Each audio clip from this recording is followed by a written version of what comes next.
수능 영어 망테크 유형 4가지로 정리해봤습니다. 1번 무개념, 개념이 부족한 거예요. 2번 풀개념, 풀개념은 좋은 건데 이럼에도 불구하고 수능을 망치는 경우도 있더라.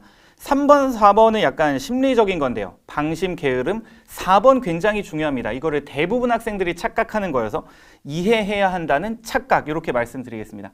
여러분이 여기서 해당하는 게 있다면 제 얘기를 듣고 바꾸시면 됩니다. 예전에 제가 받았던 쪽지예요. 빨간 부분만 보면 단어와 문장 구조가 깔끔하게 안 박혀서 정말 해석만 깔끔히 하면 90점은 문제 없을 것 같은데, 자, 이렇게 이제 질문했던 학생이고 제가 해결책을 주었고 이 학생은 수능을 결국에 잘 봤습니다. 무개념, 개념이 부족하다. 70% 정도에 해당합니다. 개념이 약하다. 단어와 구문이 약한 거죠. 그 상태에서 적용심화 실전을 연습하는 학생이 무려 70%라고 보면 돼요. 해봤자 소용이 없습니다. 개념 먼저 하셔야 됩니다. 이런 현상이 발생하는 원인 중에 뭐가 있냐면, 여러분이 인강을 듣거나 단과 수업을 듣고 있는데 그 선생님을 맹신하는 거, 사실 선생님을 믿는 거는 정말로 좋은 태도예요. 그런데 그거보다 더 먼저 선행되어야 할 거는 뭐냐면, 현재 나의 상태에 맞춰서 내 상태가 이러하니 나는 이런 인강을 듣겠다. 아니면 단과는 6편 끝나고 가겠다. 먼저 개념부터 하자. 약간 이런 어떤 메타인지가 먼저 선행이 되어야만 수능을 잘 볼 수 있습니다. 인강 단과에서는 개념을 중시하는 말을 하기가 어려워요.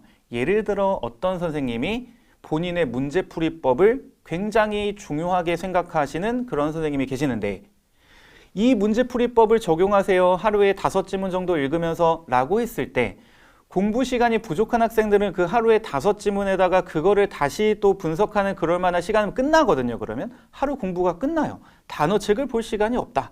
그런데 만약에 그 선생님께서 여러분 단어가 먼저 이루어져야 합니다. 어휘력을 먼저 끌어올려야 합니다. 라는 식으로 얘기를 한다면 그 강사를 믿는 학생은 당분간 수업을 중지하고 단어책을 먼저 보겠죠.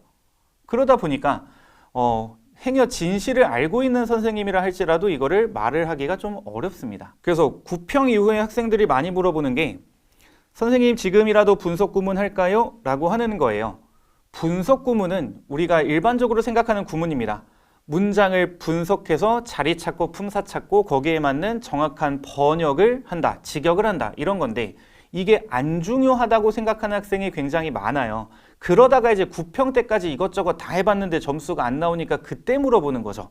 문장 구조 분석은 어느 정도는 분명히 필요합니다. 자, 이런 학생들한테 해결책 잘 보세요. 당분간입니다. 당분간은 개념 90, 적용 10까지 가자. 공부 비중을 개념에 충분히 두시고, 그래서 개념이 이제 단어와 문장 구조 파악입니다. 그것이 어느 정도 되었을 때 그 다음에 지문 읽기 위주로 넘어가는 게 중요합니다. 그 전까지는 심지어 지문 안 읽어도 돼요. 심지어 모의고사 안 봐도 됩니다. 그런데 이제 너무 단어만 외우고 문장 구조만 하면 좀 심심하니까 혹은 여러분이 이제 학교나 학원에서 독해 수업을 하잖아요. 그것에 대한 예습 복습 정도만 한 10% 정도 비중으로 하시고 나머지는 전부 다 개념에 쏟자. 그 다음에 지문 읽기를 90 이렇게 넘어가도 되겠습니다.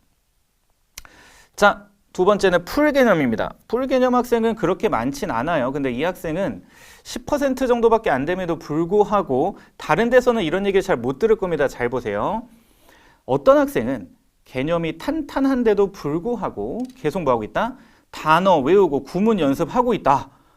왜?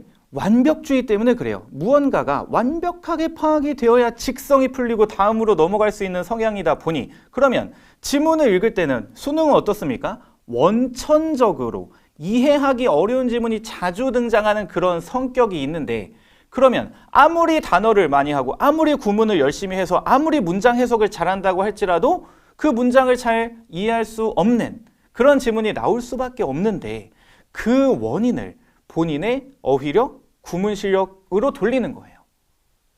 무한과 완벽하지 않다라고 하는 그런 성향이 작동을 하는 거죠. 이 학생은 어떻게 해결하셔야 되냐면, 오히려 단어책, 구문책은 나중에 보자. 안 봐도 됩니다. 안 봐도 되는데 나중에 보세요. 나중에 정말로 자기가 이게 부족한 게 다시 한번 그게 분명히 드러났다 싶으면 그때 보세요. 그러면서 무엇을 하시냐? 독해 지문을 많이 읽으셔야 합니다. 그냥 돌파하는 거예요. 그냥 이게 막혀도, 지문 읽다 막혀도 일단 뭐 하자? 답을 맞히면 된다라는 생각. 일단 답을 맞히면 된다는 생각.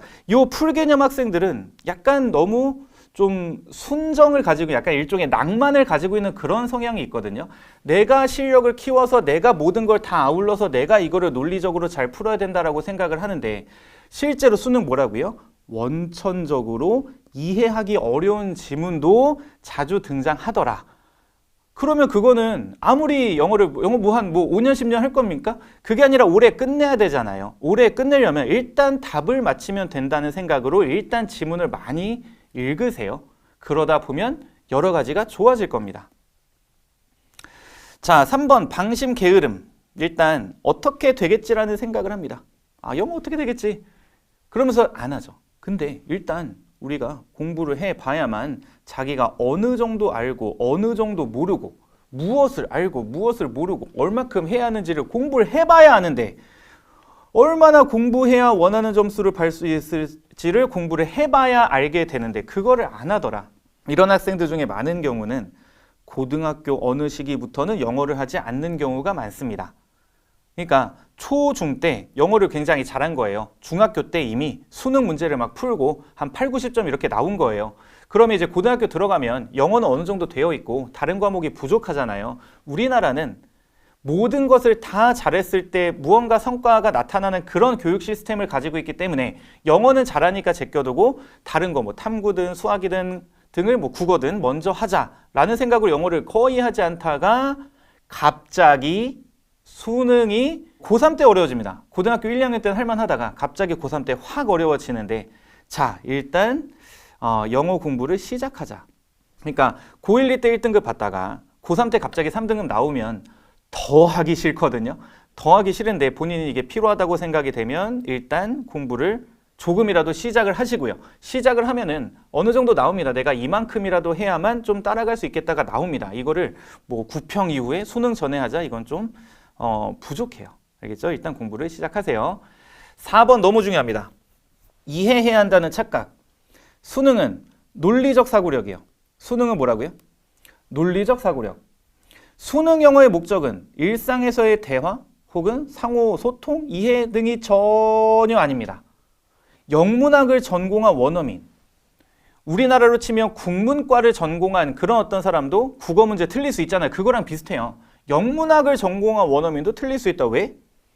2등급까지는 사실은 영어 실력만 월등하면 할 수 있어요. 그런데 1등급을 가려면 논리력이 필요합니다. 수능의 목적은 무엇이다?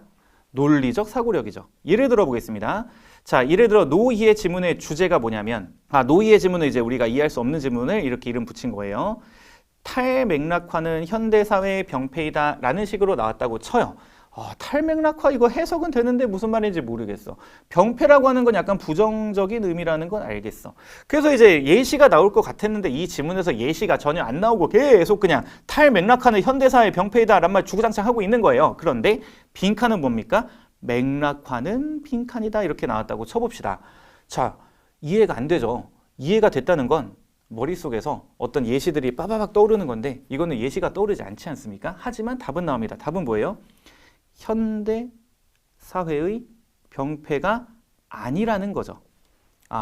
탈맥락화가 현대사회 병폐라면 맥락화는 현대사회 병폐가 아니네요. 뭔가 좀 더 긍정적인 말이 들어갈 수도 있겠네.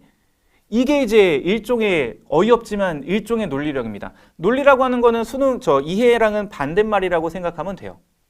그러면 어떤 학생이 전부 다 이해하고 풀어야 된다라고 생각하면 주제 문제에서부터 막히는 거예요. 원래 그 21번 함축 의미는 조금 어려운 편이니까 그러려니 하는데 주제 문제 중에서도 노이해 지문 종종 나오거든요. 거기서부터 막혀가지고 이걸 빨리 풀어야 되는데 그럴 수 없어 라고 하는 그런 생각으로 시간만 보내다가 점점 걱정이 시작되는 거죠. 걱정이 시작되면 어떻게 됩니까? 더 안 풀리죠. 그래서 이해해야 한다는 착각을 버리시고 이런 건 순수하게 논리적으로 풀자. 마치 수학 문제 풀듯이 풀자. 그래서 수능 시험장에서 노이해 지문이 나왔을 때 당황하지 않으려면 평소에 좀 연습을 해야 합니다. 제가 이 평소에 어떻게 연습하는지도 영상으로 올릴게요. 그리고 평소에 좀 멘탈 훈련도 해야 돼요. 스스로에게 답이 나오면 된다. 문제를 풀 때는 뭐합니까? 답이 나오면 된다. 당연히 문제를 풀고 난 다음에는 뭐가 중요해요? 실력을 키워야죠. 본인이 파악하지 못한 게 있었더라면 그거를 파악을 해야죠. 그런데 문제를 풀 때는 답만 나오면 된다 라고 하면서 훈련을 해야지만 수능 시험장에 가서도 이런 질문 만났을 때 평소에 연습한 것과 본인의 멘탈 훈련이 합쳐가지고 어쨌든 답을 내는 그런 상황을 맞이할 수 있게 될 겁니다. 자, 여러분이 여기까지 4가지에 어딘가 해당이 되었었더라면 이거를 고치시길 바라겠고, 제가 앞으로 올리는 영상들 참고해 주시고요. 여기에 해당하지 않으면 지금 아마 공부를 잘하고 있을 거라고 생각을 합니다. 감사합니다.